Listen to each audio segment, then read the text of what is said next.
Statistics on policyholders, special preferences of customers for medical supplies, mortgage loan brokers' confidential list of names and addresses of home loan investors with information as to areas, amount of investment, and loan expiration dates. And then you have confidential list of customers along with billing rates, key contacts, specialized requirements, and markup rates. So those are the things that, that would be confidential, that if it's attached to the list of customers' names, that would be held to be something that you can protect, that cannot be shared by your former employee with your competitor. So for my next, my last issue, which is my next slide here, talk a little bit about business contracts. I get calls all the time from people who tell me that they want to sue their partner, they want to sue their supplier, and they go on and tell me about the dispute, how it happened, things like that. And their question is, what's my chances of winning the lawsuit if I were to sue this partner or supplier? The first thing I always ask is, where's the contract? Show me the contract. Why? Because it should show me what your rights are, your responsibilities, and the consequences in case of breach. I can tell from the contract whether you have a weak case or a strong case. Okay, you know, the days of verbal agreement, special handshake, trust, it doesn't work anymore in this day and age. So keep it in writing. Okay. Now, emails is okay. So that's the next thing that I usually ask my client if they don't have any contracts, any written contracts. So I ask them if they ever communicated by fax or emails. I'm interested to know that. I want to know that. I need to know that because I want to know if any promises were made during emails exchanges and things like that.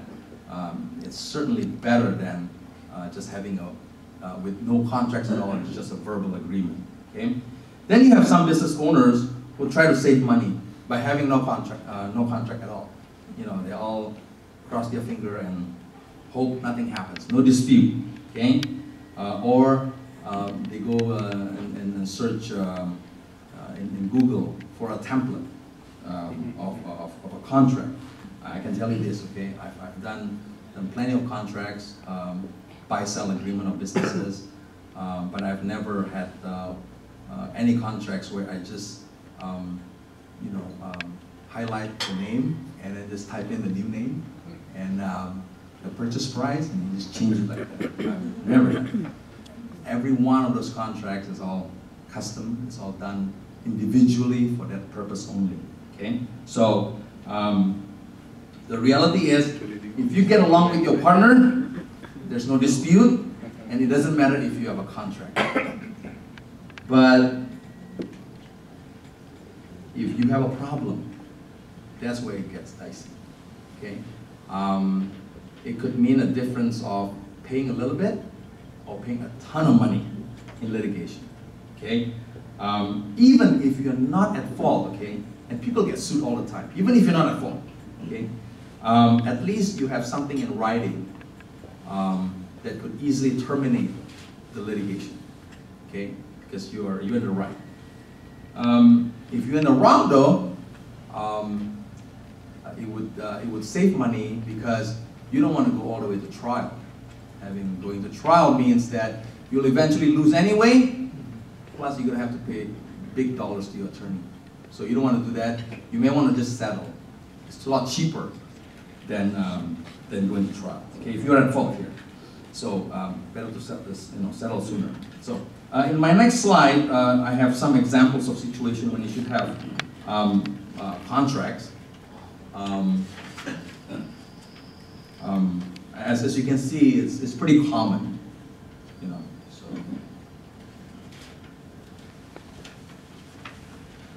let's go to the next slide. I'd like to give you some tips on contracts. It should be clear to avoid misinterpretation. Avoid ambiguous terms. Okay, be specific. Okay, if you have deadlines, make sure it's all put in there. Don't go and, for example, if you are selling your business to someone and it's on installment plan, you don't want to say that the first payment is due on March 2013. We don't know if it's March 1st or 31st. So make sure it's specific, okay? Make sure that what you say or what you promise in the contract is true at the time that you signed it.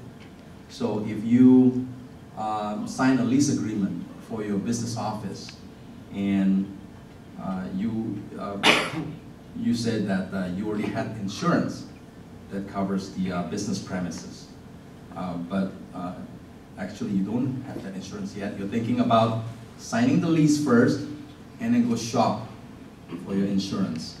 Then, of course, obviously, you get busy with a million other things that you need to deal with when opening up a business. You forgot about the insurance. And landlord finds out you have no insurance. Turns out that it's a big part of the lease. That means that you breached the lease agreement. That means that you will be kicked out of those days. What are you going to do? It's a problem. So make sure that it's true at the time you sign it. Next one, I know that we like to be optimistic, but in this case, think of the worst case scenario. Imagine this, okay? You place the order for some supplies, some products, okay? And you promise your customer that the product will arrive on time.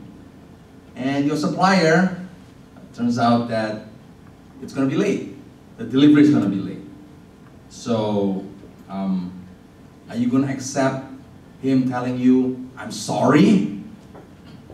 Hell no, right? So, you're going to make him deliver the supplies overnight, okay? Or you make sure that you have a provision in your agreement that says that if that happens, you can go ahead and get it from another supplier, and the first supplier has to reimburse you for that cost. Okay? You want to put that language in there to protect you. Make sure that the contract is assignable or transferable, and that goes for vendors, customers, employees, okay? The reason is this, because in case you sell a business, you want all that contract to be transferable to the new owner, okay? When dealing with contract, think about what you want. Okay? Prepare a bullet point list and then forward it to your attorney.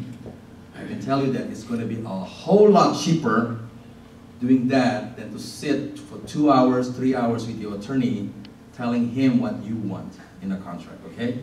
You're not going to be a happy camper when you get his bill. Trust me. I have clients chew me out on that. Okay. And then the last one, please read and understand the contract, okay?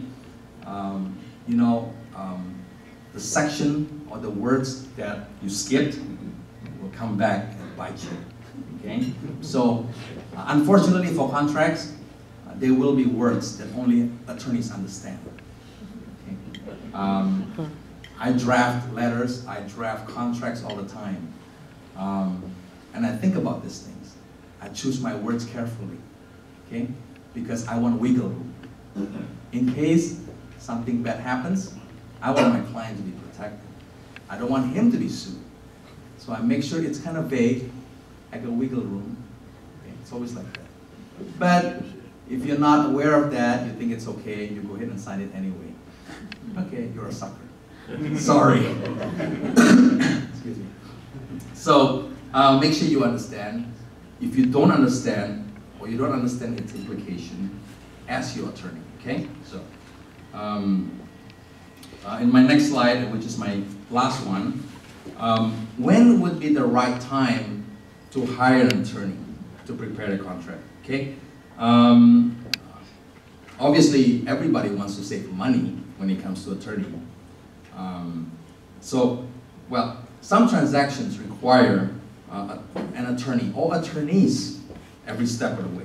An example would be when you're dealing with the merger of two corporations. You really want attorneys every step of the way because you want it done right. There's too much at stake there, okay? But for the most part, contracts, you don't really need attorneys all the way throughout the whole process, okay? So you want to do it in the beginning stage.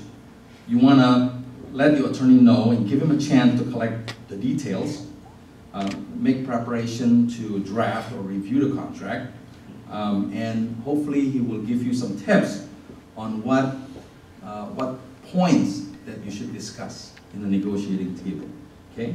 So that's the first exposure that you have with the attorney. Then you deal with your whoever that you deal with, the other party, and you negotiate with the other party. And if it's a successful negotiation, make sure again, going back again to the bullet point list, prepare all that and forward it to attorney. This way, you know, the contract is done right, and you don't have to pay an arm and a leg for it. Okay, so that concludes my presentation. Hopefully, it's beneficial to some of you tonight. Thank you.